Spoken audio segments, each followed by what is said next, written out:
तो अभी जो दूसरा इंपॉर्टेंट अपडेट है, that is the CIA director has landed in Moscow, ऐसा माना जा रहा है। एक C-31 हरक्यूलिस उतरा, उसमें से कोई बहुत बड़ा वीआईपी गया, एक मोटरकेड अमेरिकन की पूरी उसको ले गई, और मॉस्को में बहुत सालों बाद C-31 उतरा, हरक्यूलिस उतरा।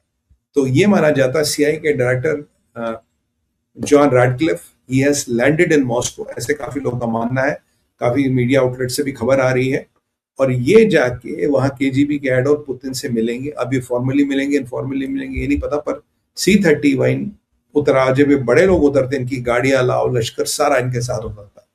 तो यहाँ पे एक बड़ी अचरज की बात है, जब अमेरिका सैंक्शंस कोऑर्डिनेट कर रहा, they want to talk with Putin, they want to make sure Putin is on their side. China को मैनेज कर लेंगे, क्योंकि चाइना पे मैं बात करने वाला हूँ। चाइना की रीढ़ की हड्डी को हिट किया है, तो इसलिए चाइना की औकात नहीं ज्यादा फुदकने की, but they want to make sure they are managing the Russians. और इसीलिए गए। और अचंभे की बात यह कि जब वहां वो बैठे हैं, मेरे हिसाब से डॉक्टर जयशंकर साहब भी वहां है, डॉक्टर जयशंकर साहब भी वहां है। क्या ये अकस्मात है? Is it a coincidence that doctor Jaishankar, Richard John Cliff and Russians are meeting on the same day? ये मीटिंग रशियंस को पहले पता थी। They could have delayed doctor Jaishankar by a day और two, but they did not. They got the CIA director there. मतलब things are getting interesting. ये CIA के director वहां और जयशंकर साहब वहां पे।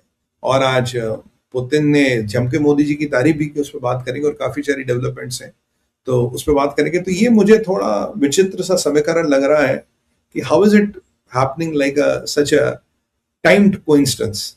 बट जियोपॉलिटिक्स में कोई कोइंसिडेंस नहीं होती, there is no coincidence in geopolitics. When something happens it has to happen. इसको होना है तो इसको होना है। तो अब देखेंगे। तो मुझे लगता है कि केजीबी और अपना एफएसएस जिसे आज कहते हैं, they are coordinating and they would be coordinating against Iran. अभी अमेरिका ये नहीं चाहेगा कि मेरे रशिया शुड गेट इन्वॉल्व, क्योंकि सीरिया में भी बहुत एक्टिविटी हो रही है, ईरान में बहुत एक्टिविटी हो रही है।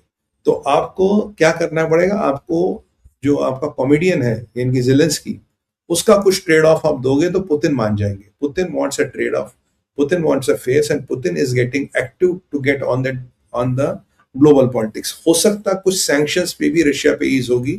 और मैंने आपको डिक्लेयर किया था, मैंने जो भी अमेरिका में वो अधिवेशन वगैरह पास किया जा रहा है टेरिफ्स का, मैंने कहा that will never see the light of the day. और भारत पे वो कभी इंप्लीमेंट नहीं होगा। अगर आप अमेरिकन एम्बेसडर को सुने, उन्होंने कहा वो तो कांग्रेस यार पुश कर रहा था, वो पास करा लिया हमने। तो मतलब Trump doesn't want it to go through, मतलब ट्रम्प का इनिशिएटिव नहीं है। हाँ, कांग्रेस सेनेट वेनेट में धक्का लग रहा था, आ गया, ठीक है। बट अगेन मैंने आपको समझा था दैट अधिवेशन is only a lever, it's not a guillotine. वो गिलोटीन नहीं है। और वही अमेरिकन एम्बेसडर ने भी समझाया कि वो गिलोटीन नहीं है। ये समझाना बहुत जरूरी है। यहाँ कुछ लोग टीआरपी के लिए कुछ भी छाप देंगे कि 100% टेरे भारत पे, और लोग सोचे अच्छा ये नया क्या आ गया। बट यहाँ वही अमेरिका का एम्बेसडर भी कल मजाक बना रहा था कि कुछ चैनल्स का, कि भाई कैसे कैसे प्रोग्राम चलाते हैं, 12-12 लोग चिल्लाते रहते हैं एक दूसरे के ऊपर। But anyway, not of my problem, so that is what they do. तो ये बड़ा इंपॉर्टेंट समीकरण है, इसको ट्रैक करना पड़ेगा, ये क्या क्या कर रहे हैं क्या नहीं कर रहे। Something is cooking. China hit, China hit में क्या, चाइनीज बैंक हिट। आपको याद होगा मैंने आपके साथ एक स्टोरी की थी बहुत पहले। मैंने कहा जो ईरान का तेल चाइना में जाता है, तो चाइना में काफी सारी वो छोटी छोटी रिफाइनरीज हैं जिन्हें टी पॉट रिफाइनरीज कहते हैं। वो टी पॉट रिफाइनरीज एक पर्टिकुलर बैंक के साथ ही जुड़ते हैं, उनका खाता होता है। इनमें ये 2 नंबर का तेल प्रोसेस होता है। देखिए ईरान में दो तरह के, 2 नंबर के भी दो तेल है। एक है जो ईरान बेचता है डायरेक्ट, एक है जो खमेनी एंड कंपनी थ्रू और आईआरजीसी के बड़े लोग डायरेक्ट बेचते हैं। पहले वाहिदी पे, अरे यार कहना भूल गया, वाहिदी पे $10 मिलियन की बाउंटी लग गई है। आईआरजीसी के 5 अफसरों पे $10 मिलियन की बाउंटी अमेरिका ने अनाउंस की है, अभी और भी होगी। तो नेतन्याहू साहब ने कहा कि मेरे बेटे को मारने की कोशिश की है आईआरजीसी ने। पहले वो खैर वो बीवी में बताऊंगा आपको, वो भी एक इंटरेस्टिंग एस्पेक्ट है। तो आईआरजीसी के 5 अफसरों पे 10-10 मिलियन की बाउंटी वाहिदी के सर पे ऑफिशियली बाउंटी अनाउंस कर दी गई इन सैंक्शंस के माध्यम से। तो मतलब वाहिदी मान लो आज कल परसों टिकट कटने वाली है। अब ये जो टी पॉट रिफाइनरीज थी, ये 2 नंबर का तेल, 2 नंबर का 2 नंबर जो है वो तेल खरीदती, इनको प्रोसेस करती थी, और इसका पैसा इनका यूजुअली 1, 2, 4 बैंक है जिनमें इनके खाते खुलते, उनके साथ इनकी डीलिंग होती थी। पीछे अमेरिका में जब ट्रंप गए थे चाइना, उससे पहले आपको याद होगा एक टी पॉट रिफाइनरी और एक फाइनेंशियल इंस्टीट्यूशन पे प्रतिबंध लगाया था। तब मैंने आपको कहा था, मैंने कहा भाई ये अमेरिका का पीओसी है, America is sending a message to China, हमें पता तुम्हारा तेल पानी कहाँ से आता है, और अगर पंगे लोगे तो तुम्हारी रिफाइनरी और तुम्हारे उस बैंक पे हम प्रतिबंध लगा देंगे। वो एक प्रो के भाई फॉल इन लाइन। पर चाइना चाइना वो फॉल इन लाइन कहाँ होगा? आज स्कॉट बेसेंट से एक बात पूछी गई, बोला सर ये जो आपने बोला पोर्ट्स, आपने बोला 60 एंटिटियां, पर ये कैसा आपका लिस्ट है जिसमें चाइना के बैंक्स का नाम नहीं है भाई? So are Chinese banks exception? Chinese banks exception है, आप चाइना के बैंकों को नहीं छोड़ोगे? स्कॉट बेसेंट ने बोला किसी को नहीं छोड़ा जाएगा। अगर कोई भी चाइना का बैंक संलग्न पाया जाएगा, दे विल बी प्रोसिक्यूटेड, उन पे सैंक्शंस लगेंगे और कंट्री पे सैंक्शंस लगने वाली है।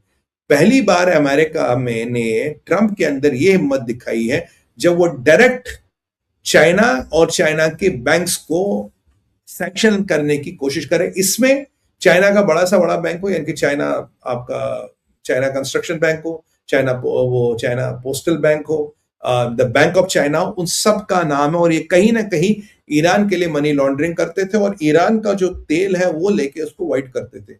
वैसे मनी लॉन्ड्रिंग आपकी पाकिस्तान के पोर्टों से भी होती थी, आपके तुर्किया के पोर्टों से भी होती थी। तो पाकिस्तानियों, तुम जो शो तो देख रहे होंगे, क्योंकि हमारे टॉप आई थिंक थर्ड और फोर्थ ये शो हाईएस्ट पाकिस्तान में देखा जाता। तो भाई तुम्हारे चूल्हे पे पत्थर पड़ गए आप, क्योंकि ये जो तुम्हारा मुल्ला मुनीर है ये तुम्हारे चूल्हे की राख भी भिखवा देगा। तो ये बेसिकली तुम्हारे पे ये अब तुम ये काम नहीं कर पाओगे।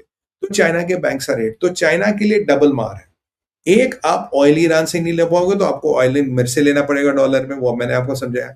आपकी T pot refineries will be hit, IRGC का 2 नंबर का पैसा और खमीनी का पर्सनल पैसा दोनों हिट हो गया। वाहिदी खमीनी जो भी आजकल चला रहा उसका पर्सनल पैसा दोनों हिट हो गया, और चाइना का बड़ा से बड़ा बैंक हिट होगा। अब 25% टैरिफ की बात नहीं है, मेरा चाइना माइट कमेंट से कि ठीक है यार मैं 25% टैरिफ दूंगा, मुझे फर्क नहीं पड़ता। साहब 25% टैरिफ की बात नहीं है, यहां बात है कि तुम्हारा धंधा पूरा हिट हो जाएगा। You will be thrown out of the dollar system. Can China afford that with this failing economy? No. China की हर अर्थव्यवस्था फेल हो गई। चाइना का एक भी प्रोविंस अपना खर्चा नहीं निकाल पा रहा। चाइना में लाखों लोग बेरोजगार हो रहे। अभी मैं पी गुरुज पे बात कर रहा था, Apple, sorry, Microsoft, Google, Nokia, Ericsson and one more company, they almost left China. जो गूगल के फोन बनते थे, गूगल पिक्सल फोन, चाइना में 2027 में हर फोन भारत में बनेगा। चाइना से टोटल छुट्टी। माइक्रोसॉफ्ट ने अपने 15 जॉइंट वेंचर कैंसिल कर दिए। सो चाइना की जो हालत, वो देखिएगा पी गुरुज में, वेरी इंटरेस्टिंग एपिसोड। तो वो जो चाइना की हालत है वो बद से बदतर हो गई है, and China is really sinking and there is it's down the slope. So इसमें इतने में 25% शायद वो खेल भी जाए, बट डॉलर से निकलना, I don't think China can do that. जबकि चाइना का ऑफिशियल रिप्लाई यह है कि we are engaging with Iran as per international rules, but maybe the international rules have changed.